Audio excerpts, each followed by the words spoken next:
TV 24 news ವಾಹಿನಿಗೆ ಸ್ವಾಗತ.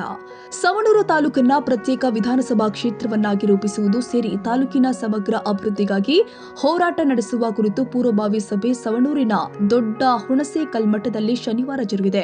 ಸವಣೂರು ತಾಲೂಕಿನ ಸಮಗ್ರ ಅಭಿವೃದ್ಧಿಗಾಗಿ ಇಲ್ಲಿಯ ತನಕ ಸಮರ್ಪಕ ಹಾಗೂ ಪ್ರಾಮಾಣಿಕ ಪ್ರಯತ್ನಗಳು ನಡೆದಿಲ್ಲ. ಈ ಹಿನ್ನೆಲೆ ತಾಲೂಕಿನ ಹಿರಿಯರು, ರಾಜಕೀಯ ಮಾರ್ಗದರ್ಶಕರು ಹಾಗೂ ವಿವಿಧ ಕ್ಷೇತ್ರಗಳ ಪ್ರಮುಖರು ಒಗ್ಗೂಡಿ ಸವಣೂರನ್ನ ಪ್ರತ್ಯೇಕ ವಿಧಾನಸಭಾ ಕ್ಷೇತ್ರವನ್ನಾಗಿ ಮಾಡಿಸುವ ನಿಟ್ಟಿನಲ್ಲಿ ಸಂಘಟಿತ ಹೋರಾಟ ಮಾಡಲು ಸಭೆಯಲ್ಲಿ ನಿರ್ಧಾರ ಮಾಡಲಾಗಿದೆ. ಪ್ರತ್ಯೇಕ ವಿಧಾನಸಭಾ ಕ್ಷೇತ್ರ ರಚನೆಗೆ ಜನಸಂಖ್ಯೆ, ಭೌಗೋಳಿಕ ಒಗ್ಗಟ್ಟು, ಆಡಳಿತಾತ್ಮಕ ಗಡಿಗಳು, ಸಾರಿಗೆ ಮತ್ತು ಸಂಪರ್ಕ, ಸಾರ್ವಜನಿಕ ಅನುಕೂಲತೆ ಹಾಗೂ ಸಮಾನ ಜನಸಂಖ್ಯೆಯಂತಹ ಮಾನದಂಡಗಳನ್ನು ಪರಿಗಣಿಸುವ ಅಗತ್ಯವಿದೆ ಅಂತ ಸಭೆಯಲ್ಲಿ ಚರ್ಚೆ ಮಾಡಲಾಗಿದೆ.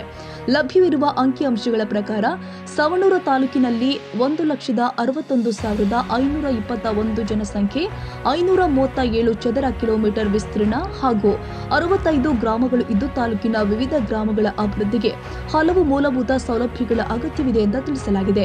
ಸವಣೂರ ಪ್ರತ್ಯೇಕ ವಿಧಾನಸಭಾ ಕ್ಷೇತ್ರವಾದರೆ ಸರ್ಕಾರದ ಸಾಮಾನ್ಯ ಹಾಗೂ ವಿಶೇಷ ಅನುದಾನಗಳನ್ನು ಹೆಚ್ಚಿನ ಪ್ರಮಾಣದಲ್ಲಿ ಪಡೆಯಲು ಅವಕಾಶವಾಗುತ್ತೆ. ರೈಲು ನಿಲ್ದಾಣ, ಶಿಕ್ಷಣ, ಆರೋಗ್ಯ, ರಸ್ತೆ ಮತ್ತು ಸಾರಿಗೆ ವ್ಯವಸ್ಥೆ, ರೈತರ ಅಭಿವೃದ್ಧಿ, ಯುವಕರಿಗೆ ಉದ್ಯೋಗ, ಮಹಿಳಾ ಸಬಲೀಕರಣ, ಕುಡಿಯುವ ನೀರು, ಕೈಗಾರಿಕೆ ಹಾಗೂ ವ್ಯಾಪಾರ ಕ್ಷೇತ್ರಗಳ ಅಭಿವೃದ್ಧಿಗೆ ಹೆಚ್ಚಿನ ಒತ್ತು ಕೊಡಲು ಸಾಧ್ಯವಾಗುತ್ತೆ ಅಂತ ಸಭೆಯಲ್ಲಿ ಅಭಿಪ್ರಾಯ ವ್ಯಕ್ತವಾಗಿದೆ.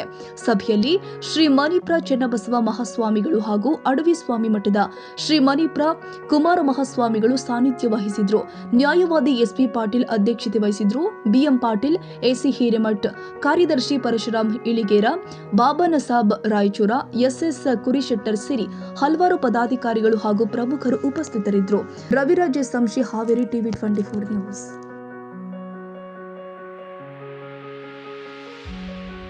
ಕನ್ನಡಿಗರ ಮೆಚ್ಚಿನ ನಿಮ್ಮ ಟಿವಿ 24 ಕನ್ನಡ ನ್ಯೂಸ್ ವಾಹಿನಿ ಇದೀಗ ಟಿವಿಯಲ್ಲಿ ಲಭ್ಯ.